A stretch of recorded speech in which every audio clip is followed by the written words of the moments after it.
Hello guys, अस्सलाम वालेकुम। आज मैं आए न्यू टॉपिक के साथ लॉ ऑफ मास एक्शन, और इसे लॉ ऑफ केमिकल इक्विलिब्रियम भी कहते हैं। ये बहुत इंपॉर्टेंट टॉपिक होता है एग्ज़ाम के लिए। ये हर साल एग्ज़ाम में आता है। ये इसमें कुछ इस तरीके से आता है, इसका सवाल लिखो, अपने पास लिखो। अभी मैं सवाल आपको बता रहा हूँ। ये कुछ इस तरीके से सवाल आता है इसकी। State and explain the law of mass action and drive the expression for the general reversible reaction. ये इसकी सवाल कुछ इस तरीके से आता है। ये अक्सर रेगुलर आता है ये सवाल। ये बहुत इंपॉर्टेंट सवाल है, ये बहुत इंपॉर्टेंट टॉपिक है। इसमें क्या करना पड़ेगा, सबसे पहले इसकी स्टेटमेंट लिखना पड़ेगा, उसके बाद उसकी एक्सप्लेनेशन लिखना पड़ेगा, उसके बाद उसको ड्राइव करना पड़ेगा। ये बहुत इंपॉर्टेंट क्वेश्चन है, मैं अभी से आपको बता रहा हूँ। ये बहुत इंपॉर्टेंट टॉपिक है, इसको अपने पास लिखते रहें। और मैं इसको सिंपल तरीके से आप लोग को समझाऊंगा। बुक में लिखा होगा, बुक में जो थोड़ी सी डिफ़िकल्ट तरीके से लिखा है, वहाँ पे वर्डिंग भी ज़्यादा है, कुछ अजीब तरीके से हैं। मैं आप लोग को सिंपल तरीके से समझाऊंगा और आखिर तक जुड़ते रहे। देखिए, सबसे पहले इसकी क्या लिखेंगे, स्टेटमेंट। सबसे पहले स्टेटमेंट की हेडिंग लगाएंगे। बिल्कुल फॉर्मेट भी मैं आप लोग को बताऊंगा किस तरीके से लिखना है। स्टेटमेंट की हेडिंग, सबसे पहले उसकी स्टेटमेंट लिखेंगे। स्टेटमेंट कुछ इस तरीके से है। अच्छा, यहाँ पे देखिए इसकी statement. The rate of reaction, the rate of reaction is directly proportional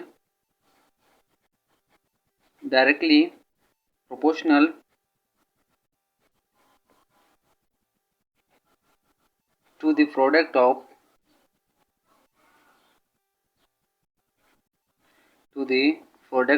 active masses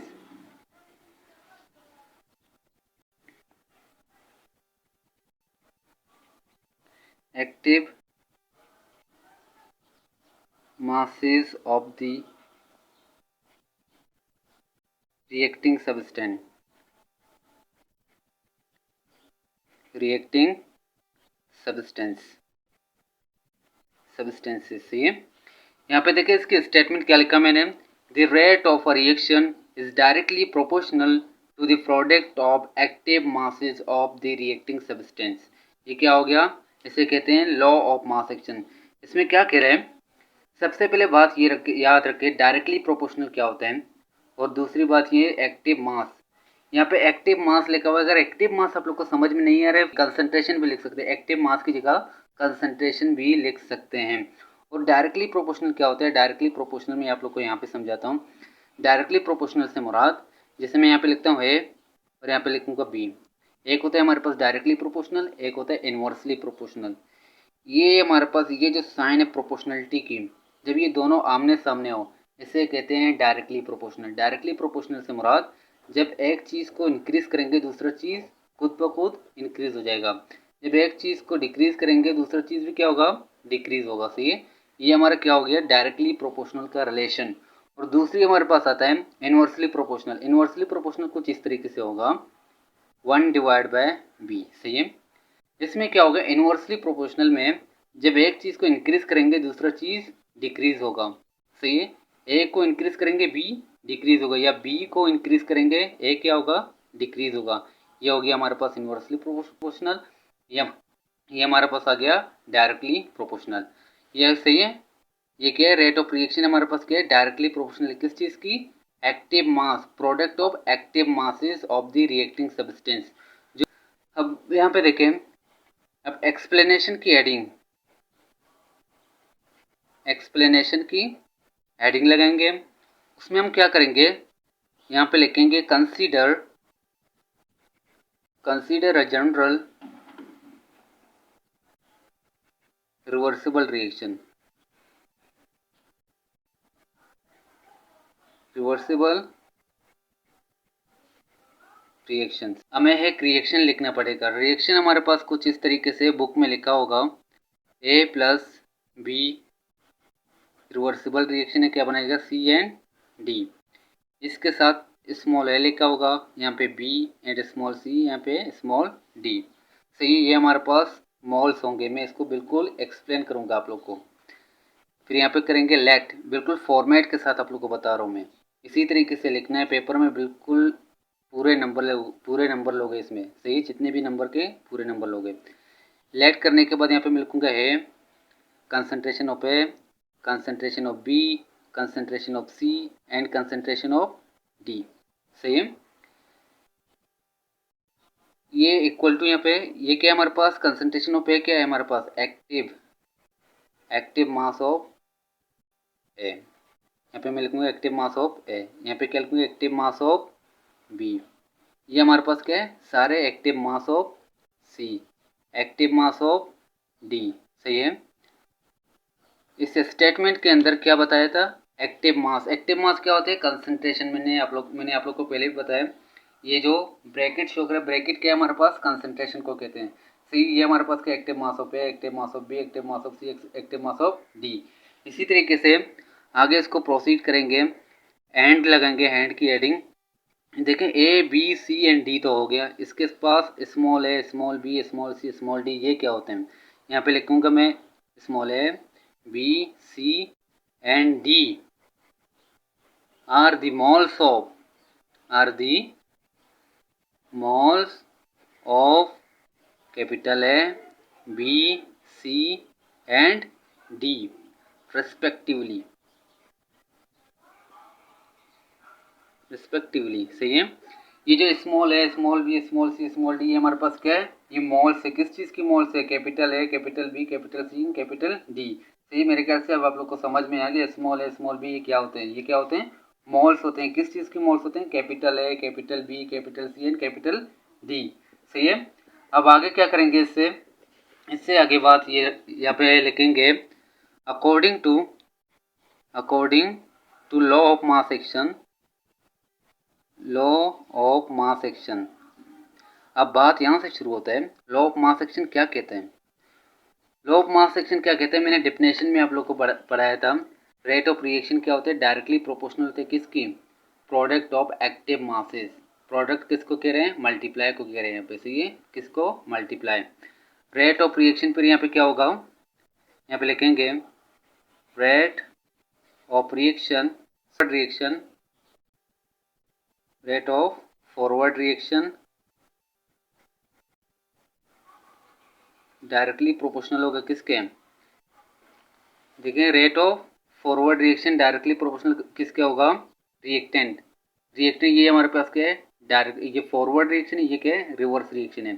forward reaction में हमारे पास क्या क्या आ रहा है, ए एंड बी, और इसके साथ moles of A and moles of B.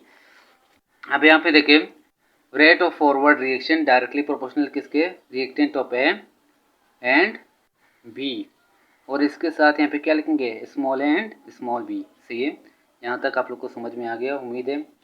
अब क्या लिखेंगे, इसको यहाँ पे लिखेंगे रेट, सिंपल शॉर्ट फॉर्म में rate of forward reaction equal to लगेंगे, इस प्रोपोर्शनलिटी की जगह मैं लगाऊंगा के हमारे पास क्या है, एक कांस्टेंट है के, और यहाँ पे लगाऊंगा एफ क्यों लगा रहा हूँ, क्योंकि ये फॉरवर्ड रिएक्शन की कांस्टेंट है। अब यहाँ पे लगाऊंगा ए और यहाँ पे बी, ये स्मॉल है, स्मॉल बी ऊपर लगाएंगे। सेम, यहाँ तक समझ में आ गया, आगे प्रोसीड करेंगे। पीछे जो मैंने आप लोग को समझाया था वहाँ तक आप लोग को समझ में आ गया। अब क्या लिखेंगे, यहाँ पे लिखेंगे सिमिलरली, यहाँ पे लिखेंगे सिमिलरली, उसी की तरह क्या लिखेंगे, rate of forward, rate of reverse reaction, rate of reverse reaction directly proportional किसके, रिवर्स रिएक्शन हमारे पास किसके बराबर था, सी एंड डी। किसके बराबर था, सी एंड डी। यहाँ पे क्या लिखेंगे, सी और डी। सी और डी के साथ क्या लिखा हुआ था, C, small C and small D. सही है, यहाँ तक आप लोग को समझ में आ गया उम्मीद है।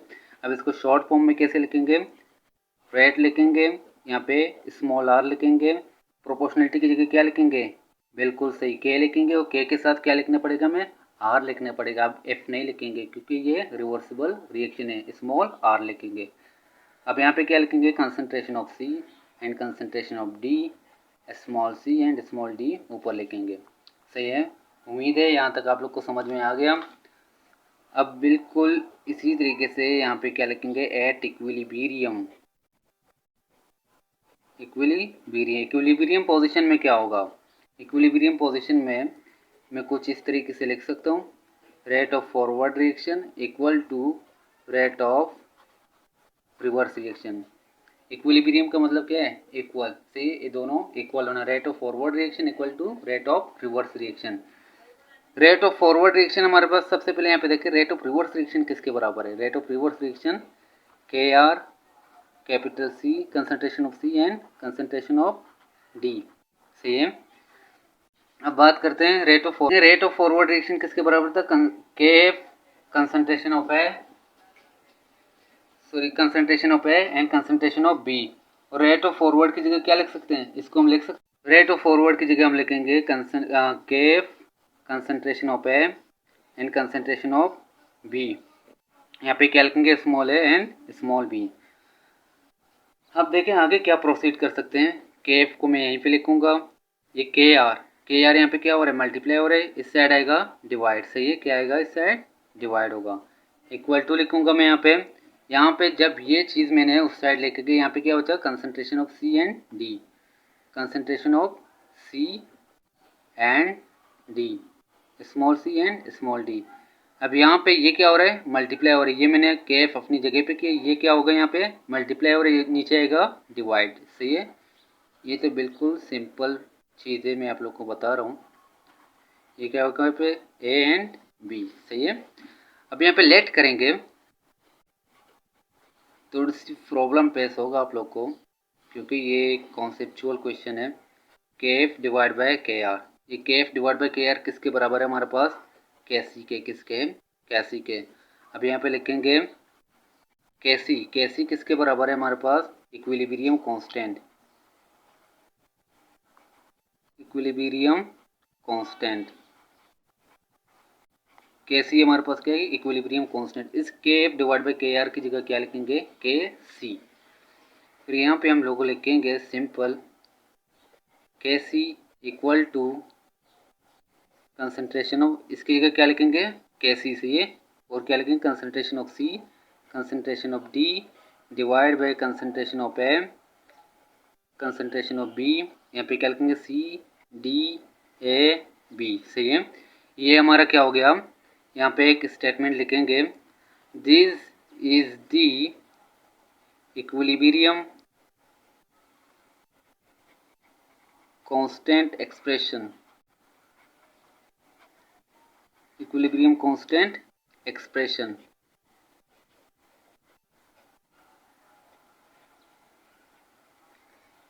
ये हमारा क्या हो गया, कंप्लीट हो गया, सही है, ये हमारा क्या हो गया